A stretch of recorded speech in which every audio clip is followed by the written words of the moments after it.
11h21, vamos então à edição desta semana do Visto Fora. Hoje, um bocadinho mais deslocado por via de termos que esperar pelo Miguel Coelho, que veio do navio Escola Sagres, onde esteve com as 3 da manhã. Bom, mas é sempre à sexta-feira e conversamos sobre os temas da semana com a Begonha Níguez, o Olivier Bonamici e o Miguel Coelho. Bom dia a todos. Hoje o Olivier não está connosco, está à distância, ainda a recuperar de uma Covid já quase fora da época. Olivier, estás melhor? Bom dia. Bom dia, estou em ótima forma. Algo até de surreal. E o papagaio está aí ao pé de ti, como costume, quando estás em casa. Exato. Bom dia, Begonha, já recuperada também? Moito bon día. Olla, isto está diferente, non é? Estou eu aquí no estudio, normalmente sou eu aquí estou fora e temos o noso Olivier fora. Mas estás bon, Olivier? Estás bon de verdade? Diz que estás em ótima forma? Estou mais do que em forma. Muito bem. Está bem, boa. Bom, entretanto, claro que precisamos do Miguel Coelho, nosso jornalista de serviço, para moderar esta conversa sempre agradável, onde se debatem os assuntos da atualidade da semana. Entretanto, já vamos ter o Miguel aqui connosco. Já cá estou. Já cá estás. Sim. Então, Miguel, perguntava-te, estás também já recuperado da emissão desta manhã? É mais fácil recuperar emissões de festa do que, enfim, problemas como estes que o Olivier e a Begonha enfrentaram nas últimas semanas, felizmente. Foi uma emissão muito agradável, de facto, porque juntámos os aniversários da Renascença e o do navio Escola Sagres. E, portanto, foi realmente uma emissão em cheio. Olha, já agora aproveitamos para desejar também as melhoras rápidas a quem nos ouve e também esteja a contas com o Covid. Vamos acreditar que a pandemia caminha realmente para o fim. Sim. Mas, para já, vamos avançar então para os temas da semana. Miguel, recordo apenas que o Visto Fora é uma parceria da Renascença com a Euronet, a rede europeia de rádios. Euronet Plus. Sim, vamos ter de falar hoje de novo da guerra na Ucrânia. Por incrível que pareça, entramos já na 7ª semana desde a invasão russa e com agravamento crescente, porque já esta manhã tivemos esta notícia de um ataque a uma estação de comboios no leste da Ucrânia, provocou pelo menos 30 mortos. E, claro que a última semana foi também dominada pela revelação das atrocidades na cidade de Bucha, próximo de Kiev, e que terão sido cometidas pelas tropas russas, embora Moscovo garanta que não passa de uma encenação. Pode dizer-se, Begonha, que nesta guerra há um antes e um depois de Bucha? Sí, sen dúbida. Estas imaxes deran a volta ao mundo. Eu acho que non hai ninguén que non teña derramado unha lágrima, xorado un bocadiño por dentro e por fora, non é? Foi o acordar a realidade de verdade, porque nós estamos a falar da guerra, estábamos bastante impresionados, mas sí que isto foi mesmo a gota que colmou xa o copo, non é? E que fez acordar para a durísima realidade e para todo o que está a facer a Rusia, non é? E o drama da guerra, non é? Os xornalistas que teñen acompañado varias guerras internacionais, estou a falar, por exemplo, da Almudena Ariza, que é unha grande xornalista española da TV, repórter con moitas batallas por trás, que acompañou moitas batallas internacionais, dis que esta guerra, sobre todo, é unha guerra na que, como a tantos xornalistas, acompañar a realidade, isto serve tamén para informar con total frontalidade e con total realismo, é dizer, que non se pode dizer que a falsidade aquí, porque son moitos a dizer o mesmo e a ver as mesmas coisas. Por tanto, non é só un xornalista dun órgão internacional, 2 xornalistas. Embora na Rússia, como sabemos, a versão oficial continua a ser de que, enfim, esta operação especial na Ucrânia, como Moscovo lhe chama, está a correr como planeado e que as imagens de Bucha já foram encenadas. Aliás, não sei se leram um artigo da BBC que contava ontem que um canal russo de televisão chegou a dizer que a cidade de Bucha teria sido escolhida para esta suposta encenação de mortos e valas comuns, etc., para impressionar ainda mais a opinião pública ocidental pela semelhança de Bucha com a expressão inglesa butcher, que foi o que Joe Biden chamou a Putin, não é? Carniceiro. Butcher. Isto, Olivier, já não entra, enfim, num domínio já do irracional, este tipo de argumentos por parte da Rússia. Sim, é um massacre, mas eu diria, além disso, há a sensação que o exército russo anda a gozar com o mundo inteiro. Isto é inacreditável. Agora, o que eu acho importante, é haver absolutamente uma investigação documentada. Ou seja, temos, como evidente, vários indícios que indicam que é um crime de guerra mas temos que ser sérios. E a seriedade implica uma investigação. Porquê? Porque podemos estar perante um crime de guerra, mas podemos estar também perante um crime contra a humanidade. Tudo depende, como é evidente, e isto que é importante, haver uma investigação séria da hierarquia da intenção, saber se são actos isolados ou não, porque as palavras não podem ser confundidas. Crimes de guerra é outra coisa que crime contra a humanidade, que é outra coisa do genocídio. Mas, por exemplo, no caso da Segunda Guerra Mundial, soubemos, depois que havia a tal conferência do Anzhi, em 41, 42, não me recordo agora, o do ano, é que todo o massacre dos judeus foi planeado ao nível dos pormenores. E isto é importante saber qual é realmente a hierarquia da intenção no massacre que está a cometer neste momento o exército russo. Pelo menos temos a indicação de que os procuradores internacionais estão no terreno no sentido de averiguar de facto e de recolher as provas para que tão depressa quanto possível se chegue a conclusões e para que um dia, se isso também for viável, os responsáveis sejam devidamente levados a tribunal e eventualmente punidos. A Rússia, entretanto, foi suspensa ontem em Begonha do Conselho de Direitos Humanos das Nações Unidas. Haverá mais algum significado que isto possa ter para além do gesto em si? Olha, a semana pasada dizíamos que era preciso, non é? Que as Nações Unidas fixeran alguma coisa. Olha, isto pode ser un símbolo, pode valer máis ou menos, mas xa pelo menos fixeran algo. Portanto, temos de recoñecer que algo fixeran e vai ser importante. E depois, a continuar con o que estaba a dizer Olivier, eu acho que é moito importante efectivamente a investigación e o que eu estaba a dizer antes do papel dos xornalistas, máis do que nunca, o papel dos xornalistas é decisivo. Por qué? Porque eles están a aportar probas. Estamos a falar de 5.000 e tal, 6.000 e tal probas que xa se entregaran ás autoridades ucranianas, que xa se entregaran á Xustiza Internacional da parte dos propios xornalistas de diferentes órganos de comunicación social do mundo inteiro. Estamos a falar de son, de imaxes, estamos a falar de testemunhos, estamos a falar de imensas provas. Estamos a falar também do trabalho que vários órgãos dos mais prestigiados a nível internacional têm feito de verificação de factos. Isso é. Contraposição tão científica quanto possível daquilo que são as alegações russas com as imagens e as outras evidências que chegam do terreno. Exatamente. Então, essas provas, nós xornalistas, os nosos colegas que están lá nas diferentes localidades do conflito na Ucrania, son os ollos do mundo, son os ollos da comunidade internacional. Então, máis do que nunca, o papel do xornalista e do xornalismo é decisivo. Cando se desprestixa a profesión xornalística, acho que se tende a ollar para estes casos para ver realmente onde que estamos e qual é o noso papel.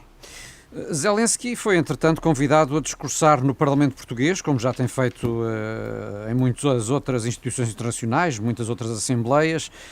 Habitualmente tem uma mensagem muito focada para cada auditório. Aliás, o Olivier sublinhava isso aqui há algumas semanas neste programa. O que é que Zelensky, Olivier, na tua opinião, poderá ter para dizer aos portugueses e a Portugal quando discursar na Assembleia da República? Eu acho que há duas possibilidades. Ele pode, eventualmente, falar da questão da liberdade alcançada pelos portugueses há cerca de 40 anos. Quase 50 já, na verdade. Desculpa, peço desculpa, estou a fazer mal as contas. 50 anos, peço desculpa. E a outra hipótese, por que não falar também da Espanha?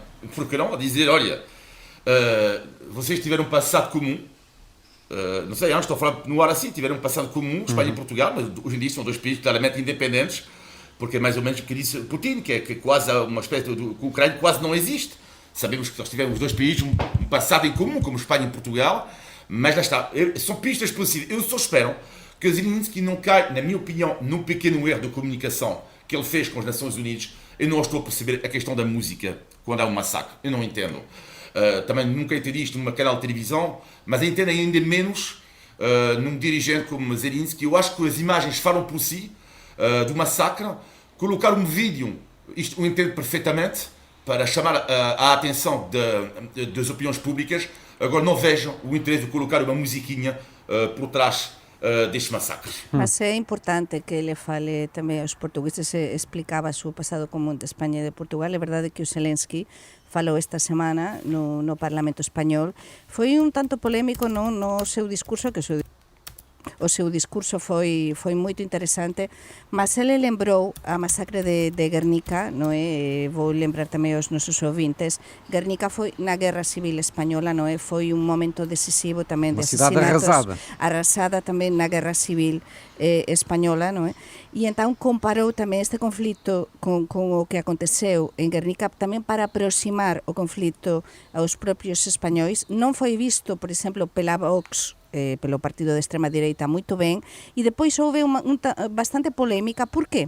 Porque temos a parte dos deputados de Podemos e parte dos deputados de algúns partidos de extrema esquerda no Parlamento Español que non aplaudiran ao Zelensky, é dizer, están as imaxes, están gravadas, como é que eles non aplaudiran o discurso dele. Por tanto, acho que todo isto está a servir para nos plantear realmente o papel dos partidos de extrema esquerda neste momento e dos partidos comunistas neste momento na Europa, porque algo parecido está a acontecer tamén no Parlamento portugués, co Partido Comunista Portugués, ben sim, sabemos, já non é? Falado disso aqui, sim. E xa temos falado, efectivamente, por iso que isto está a servir para ver cada cual como que actúa num momento como este, não é? Tão dramático. Hoje temos a Presidente da Comissão Europeia, Ursula von der Leyen, e também o teu compatriota, Begonha, Josep Borrell, o chefe da diplomacia dos 27, a caminho de Kiev para encontros com Zelensky. Já lá estiveram também outros representantes europeus, como a Presidente do Parlamento Europeu. São visitas que tu valorizas, Olivier? Não, são visitas, sim, claro, são visitas para mim apenas simbólicas. Apenas simbólicas, foi o que disseste. Claro, não estou a ver assim, tipo, não é por causa destas visitas que as coisas vão se acelerar. Agora eles vão falar, vão abordar várias questões, não é? Mas não é por causa disso. Já tivemos visitas importantes, vamos ter ainda mais, e não é por causa disso que o conflito vai abrandar, longe disso. Mas para mim a mais corajosa foi a Presidenta do Parlamento Europeu, que semana pasada esteve lá, e eu gostei moito tamén da simboloxía desa visita. Por qué? Porque ela até vestiu a camisola, nunca mellor dito, non é? De cor verde, similar tamén ás camisolas que está a vestir o Zelensky, non é? E todos os seus colaboradores desde que comezou a guerra. Foi a primeira en ir. E é verdade que eu tamén vexo un bocado máis alén do que Olivier isto, porque penso que sí que é importante, a simboloxía é importante, dar sinais son máis importantes neste momento do que nunca estes sinais, e sobre todo acompañar ao Zelensky e acompañar ao goberno ucraniano, e a medida que sabemos máis e que coñecemos máis desta guerra tan sangrienta, acho que é moito importante que continuemos aínda máis unidos, non que continuemos, que nos Ursula von der Leyen unamos. tem sido das vozes mais determinadas na defesa Sem dos dúvida. ucranianos. Ainda Os esta seus semana, discursos são fantásticos. sim, foi ela que deu voz à necessidade urgente de proibir a importação de carvão e também de defender que se faça o mesmo logo possível com o petróleo e com o gás, embora no caso do gás aí seja mais difícil. Acreditas, Olivier, que vamos mesmo chegar a um momento de um corte total com a Rússia? Eu acho que assim, não vejo outras hipóteses, porque os massacres continuam. Claro que é uma posição complicada para a Alemanha, muito mais complicada do que para países como Portugal, Espanha, mesmo a França, por exemplo, que não depende tanto como a Alemanha do gás. Sim, a Alemanha, a Áustria, a Itália, há vários países que dependem muito do gás da Rússia. Mas, no entanto, houve um estudo em França, foi feito por um organismo do governo, que mostra qual é o impacto que isto teria sobre as economias, pelo menos em França e na Alemanha. Em França seria 100 euros por pessoa por ano. E na Alemanha 800 euros por ano por pessoa. É evidente que é dinheiro, mas a grande questão, se me permite esta imagem, é dizer se não vale a pena cortar um dedo para uma causa nobre. E eu acho que este caminho vai ter que ser feito, porque a Rússia ganhou na casa dos 30 mil milhões de euros em termos de fatura energética desde o início da guerra, e nós, as armas que entregamos à Ucrânia correspondem a 1.000 milhões. Estamos a ver que isto é o nervo da guerra. Que a economia russa está, neste momento, foi reconhecido hoje, acho eu, pelo primeiro-ministro russo, que está a sofrer cada vez mais na pele. E isto tem que ser, na minha opinião, a única via, que é cortar o gás. Agora também não podemos ser cegos para países como Portugal e Espanha, é muito mais fácil do que para um país como a Alemanha. Mas por isso a chave de tudo isto está na Alemanha, realmente. porque se a Alemanha avanzar realmente e concordar, mas concordar cos feitos, non só no papel, non é? E a sentir no discurso da Ursula von der Leyen, co que diz e co anuncio das sanções, mas é que a chave está na Alemanha, non no resto dos países.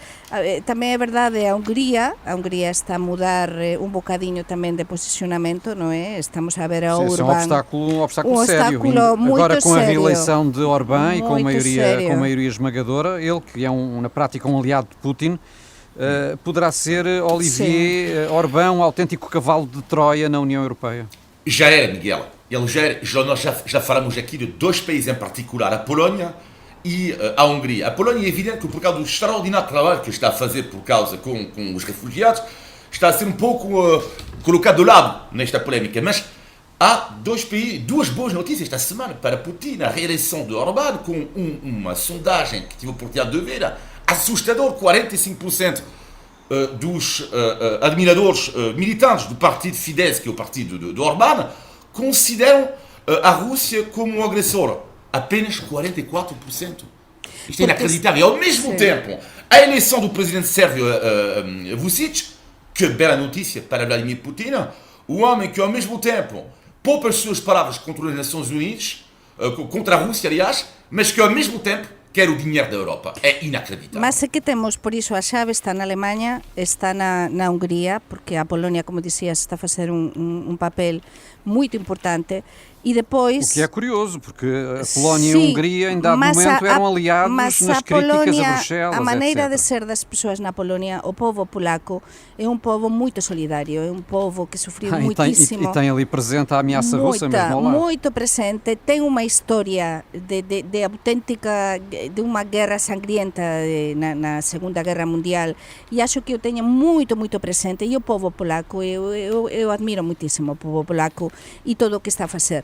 E depois, que é muito importante, muito importante, que nós continuemos ainda mais unidos, precisamente para tentar que estes casos de governos internacionais, como é o caso do Viktor Orbán na Hungria, fiquem cada vez mais isolados e que a própria União Europeia faça força para tentar de uma vez pressionar a Rússia ainda mais, porque senão estamos já há 7 semanas com isto e que isto não tem fim, não só não tem fim, como tem, pelos vistos, tendência a agravar-se, até porque as negociações entre a Rússia e a Ucrânia parecem estar bloqueadas. E a Rússia, ao que tudo indica, prepara uma ofensiva massiva no leste da Ucrânia, depois de ter retirado do norte.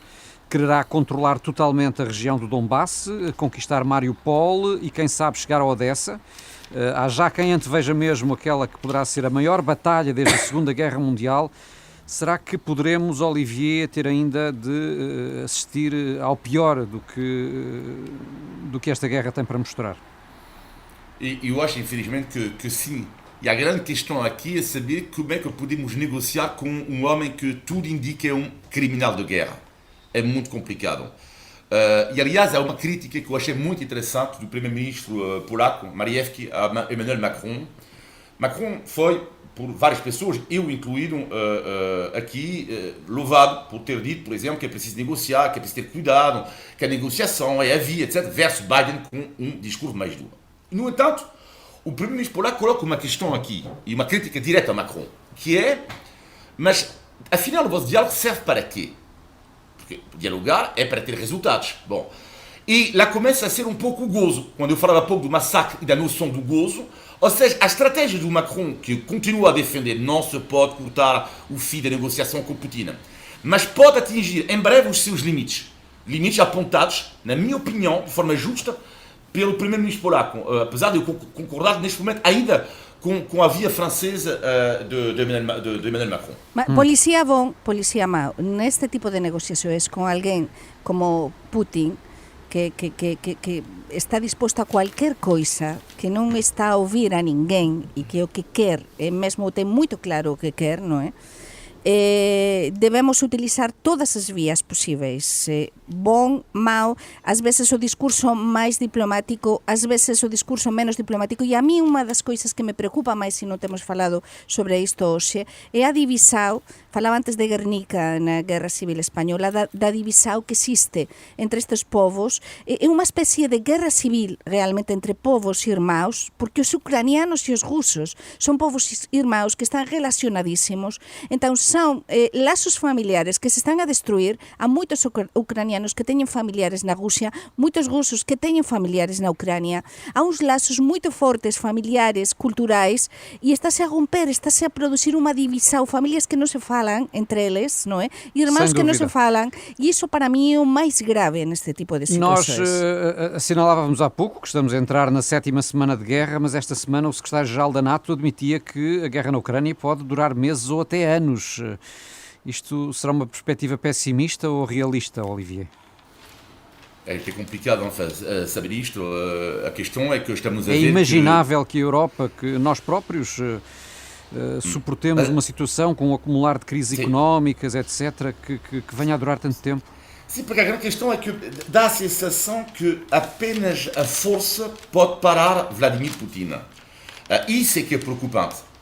É que apenas a força, e depois do embargo sobre o gás, que na minha opinião vai acontecer, o que é que vai acontecer depois? Qual será o próximo passo depois? Porque vai haver uma altura é que as sanções económicas já não haverá mais nada a tomar, como vais castigar o teu filho, dizer para não ter telemóvel, não podes sair, etc. E depois, o que é que tu fazes? Para mim essa é a minha grande preocupação. Ou seja, a eventual necessidade de escalar a guerra para além daquilo que é a guerra económica e chegar-se a vias de facto com a NATO. Sim, e sobretudo não esquecer das opiniões públicas, porque as opiniões públicas, vimos isto nos Estados Unidos, por exemplo, Joe Biden até consegue consenso entre os republicanos e os democratas, algo que não é fácil, sabemos disso, acerca disso. E as opiniões públicas ocidentais estão cada vez mais a revoltar com o que está a acontecer. E as imagens terríveis que surgiram vão acontecer cada vez mais. Agora, depois, o que é que fazemos? É braços cruzados, esperamos o quê? Porque para mim, só para terminar, desculpa, a lição terrível desta guerra é que um Estado nuclear pode fazer o que lhe apetece quando quiser, e cuidado, porque isto pode ser, por exemplo, pode dar algumas ideias a um país como a China, com Taiwan, para mim uma das grandes lições ou a Coreia do Norte, guerra. Como já avisou esta semana também. Bem, gostava à margem aqui da guerra da Ucrânia de vos ouvir também já agora, ainda que de forma breve, sobre aquilo que é o desenvolvimento político nos vossos países. Em Espanha, o Partido Popular, que é o principal histórico partido de direita, tem um novo líder, o galego Alberto Núñez Feijóo, de resto numa longa já história de galegos à frente do PP. O que é que Feijóo pode trazer de novo à política espanhola, Begonha? Pode ser uma oposição real e eficaz ao governo socialista de Pedro Sánchez, sobretudo agora com os efeitos da crise económica e energética, ou não? Vou pronunciar o seu nome em espanhol, Feijóo.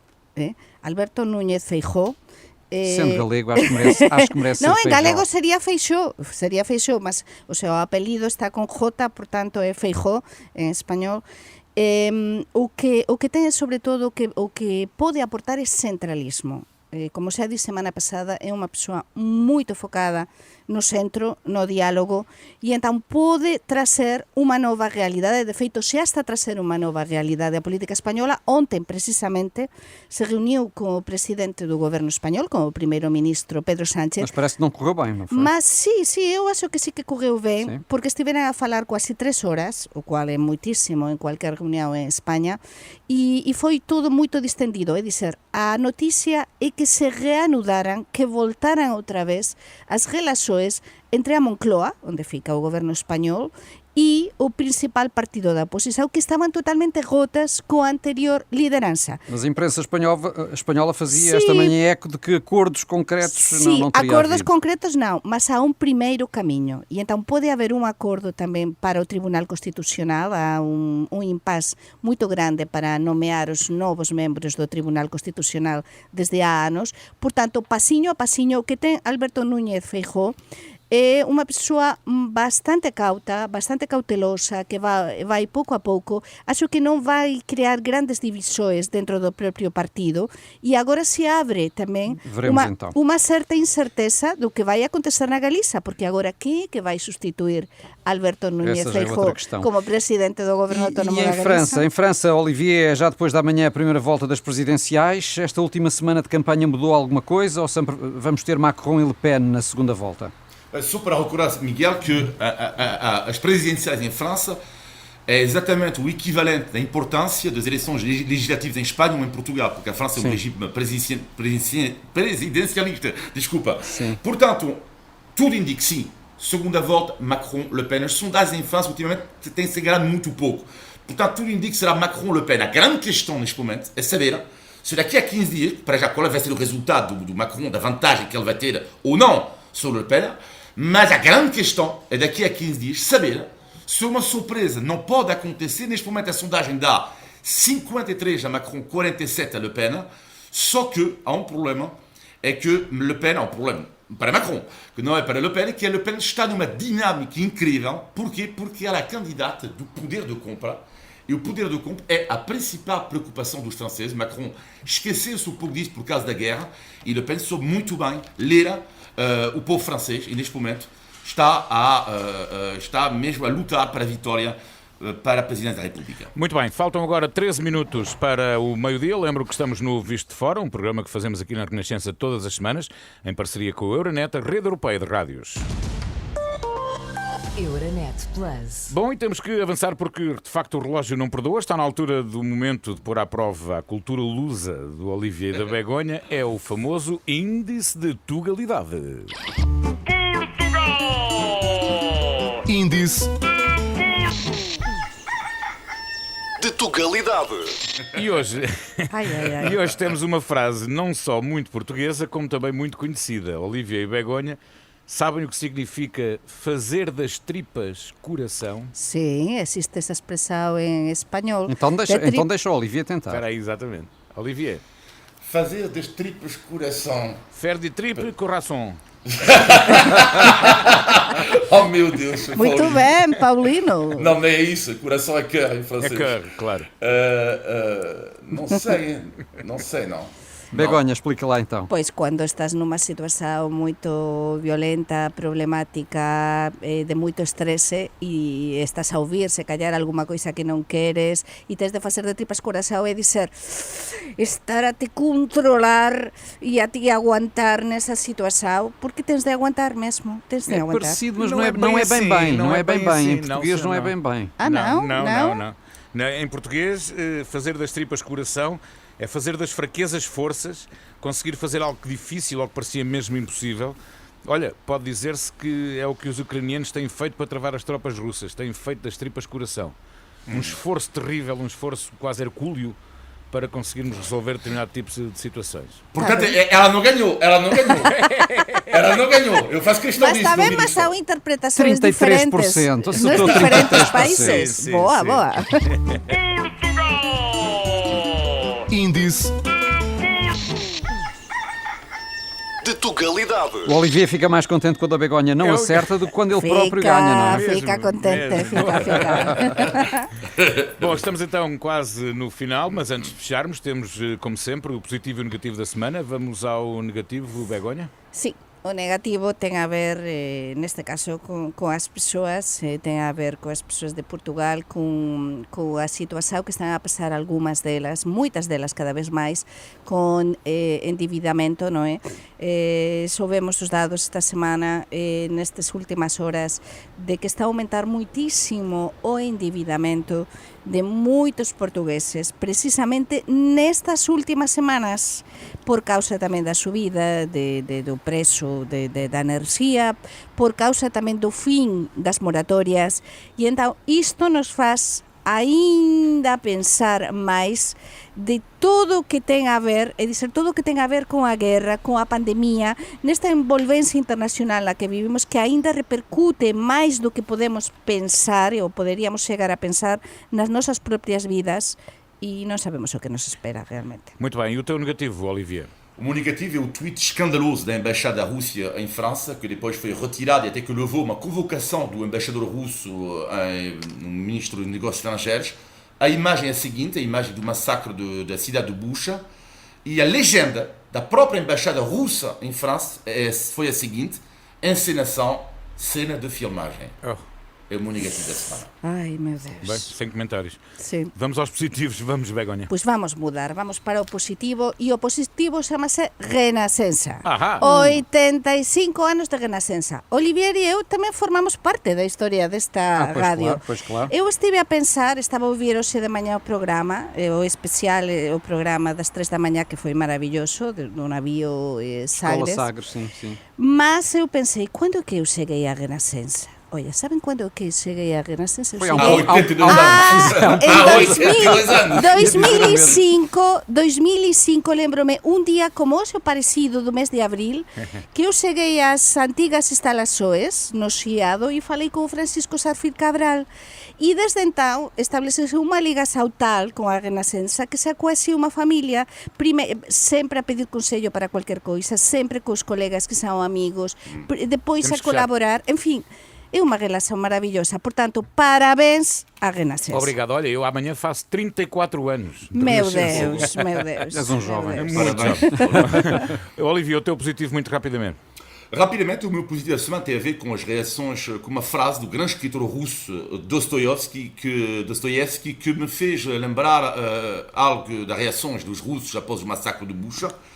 Escreveu Dostoiévski o seguinte: o mais difícil na vida é viver e não mentir, e sobretudo de não acreditar nas suas próprias mentiras. Que belo final. Muito bem, é sempre assim. À sexta-feira comentamos a Europa, Portugal, os portugueses. Podem enviar os seus comentários e sugestões para vistofora.rr.pt.